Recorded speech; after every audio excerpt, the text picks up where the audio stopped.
Right, welcome back to the channel. So that bit, if you've been watching the channel for a while, you know that bit's bugged me since I've had TIGS.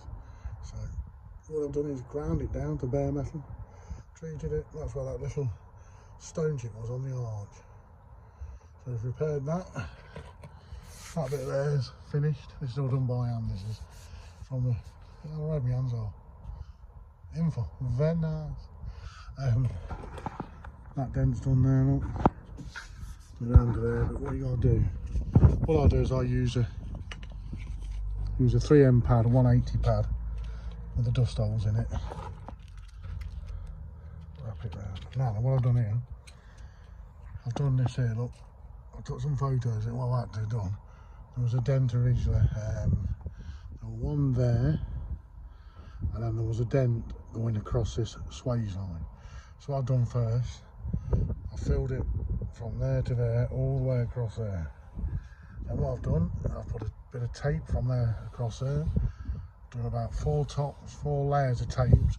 What it does, it builds about that thickness of a swage line, and then what you do, you skim up to that, take the tape off, and then once you get yourself half a line, you then ghost fill this side back. So I've done it now. What you do is, obviously this is a sanding line here, look round here. So then what you have to do, you have to give yourself about 100mm all the way around the outside. And then you start to, where you got your sand lines, you start to blend your sand lines into what's left of your door. So here, look, you see like the constant scratches going up and down. What I'll do, I'll always go in formation. And obviously I've taped inside the TIGS doors. So usually if you've got like a bad tolerance of doors, you'll skim across the doors if you want to make yourself. And then once it's dried, just cut it, and then you've got the same width doors. Obviously TIGS ain't got none of that problem, but I just don't want to scratch the door. It's being painted anyway, but I just don't want to put any unnecessary scratches in. So if you can see, I'm doing this now while you're watching. So I'm going to open the door. I don't want to get too much dust in there. We can actually see the scratches in that, look. So what I'm going to do, look, is just slightly. And instead of pressing on, you just move it around, and as you move it around, you're lifting off. So these actual discs I'm using, these are oldest discs. You actually see, look, I'm actually putting a line back in there, look, you see it, look. You know, that line's coming back up there. Even though it's only lacquer, lacquer's still got a depth. Let's pick a bit of lacquer, so that's what scratches, scoring. So what you're doing, look, I'm actually moving it around, and you actually see them scratch lines that were there. I'm actually getting rid of it, look. And what it's going to have done, this will be done, do all this, and then I don't want to do all that, look, and then them things going. And what I'll do then, once I've done that, I'll take it off and I'll do it by hand. And it just puts a nice key on the door, and it puts a softer key on the door. And then what I'll do, it'll be finished then in dolphin bleed. So, going back to that, for my old block, look, I've had this now. This one's probably 25 years old, this one.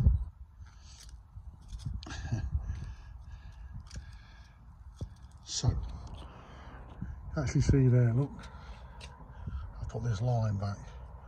Now, you can actually buy something called guide coat dust. You can buy that now, everyone uses it in the body shops, professional body shops. Old school people like myself, just use paint. You can use any paint. What we used to do years ago, is you go to the old hardware shop and buy the cheapest paint you could find. You don't want enamel, it's got gloss in it. All you want, like now, everything's water based. But what I'll do is, you can see this line, look.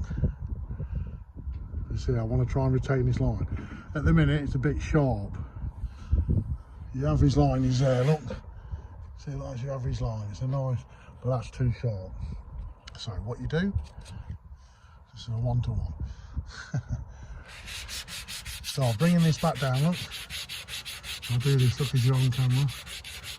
I'll start bringing this back down. This is 35 years of experience you see in here. Well, it's about 38 now, I think. See, look. As I'm bringing it down slowly, you'll see in a minute. So look, it's just bringing the line back so you can see it comes across there, look, nicely. And it just goes up a little bit there. So I'm trying to do this one-handed, so usually I do this two-handed. Good morning. Yeah. So just bringing that back down, look. And that's just coming back down nicely.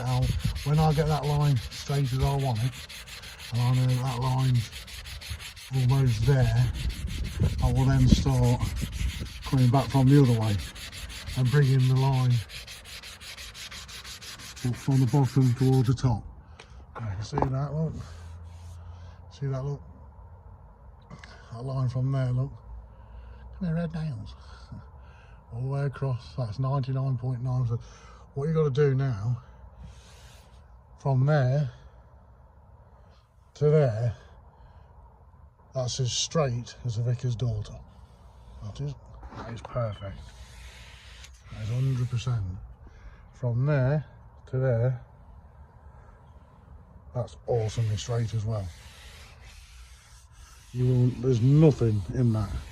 So now all I can see is a little bit, look, from there to there, look. Yeah. See, it comes across, look. This is called your lifeline. It goes up a little bit, look. Comes back down a bit. So what I've got to do, I've got to bring this bit here, this section here, down. So what you do, you put your black on there. I'll let you do it, and then you'll see the line coming down. Hold on a minute. Now this line will incorporate a straight line when it's done. So you've got to get this line straight. Or it's going to look wobbly and shit when it's done. And we don't want that. Especially on TIGS. If you look now, look. See that line, look? See, that line there goes slightly up. That's because that's how I've pulled it in from there. But there's the actual true line there, look. So it's coming all the way through. So now I'm 99.9% perfect with that. But that there, look, there's a little scratch in it, but that'll be done with a golfing blade. So what I'll do now, I'll just sand around here. This is filler primer, this is Lipa, really good filler primer. It's the best of the best of it. Something I just love using it. It's really good stuff. I'll put that line back in it now. Pardon me if I'm breathing heavy on the phone, sorry about that. Oh, just fell over. Now, it's just about right. So, all I've got to do now, look, by hand as I mentioned earlier, blend it in up, blend it in nicely across there, round there, look nicer. And blend it in there, look, blend it in nicely. You've just got to take the edge of it off, because you know these ain't sharp edges on these cars. So take it off. Look nice, blending in there, look. Blend it around there. Blend it around there.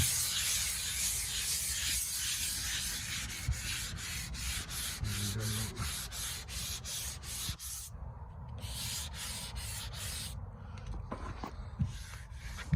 Just come up here. Oh dear me. There you go. That's 99% back now. What I'll do now, a little bit of a filler on both of them. I'll soft line that off and I'll get back to you when I'm done it. And yeah, the body kit's come on as well. Over here, it's on his last skim. He's on his last skim, look. And that, look. Looking good, eh? Right, when they're both done, I'll let you know. Radio. Sun's gone in, so now I can put some thingies. You can't really fill when the sun at a certain heat, because panels are hot. When panels get hot, they shrink. When you put fur on it, yeah. So, not shrink, sorry, they expand. Sorry. It's been a long day, so you'll get like cracks and stuff like that coming in. So you don't want that. So you've got to get it right heat. But right now, TIGS is nice and cool. So I'll get some primer on there, and I'll get back to you. Right.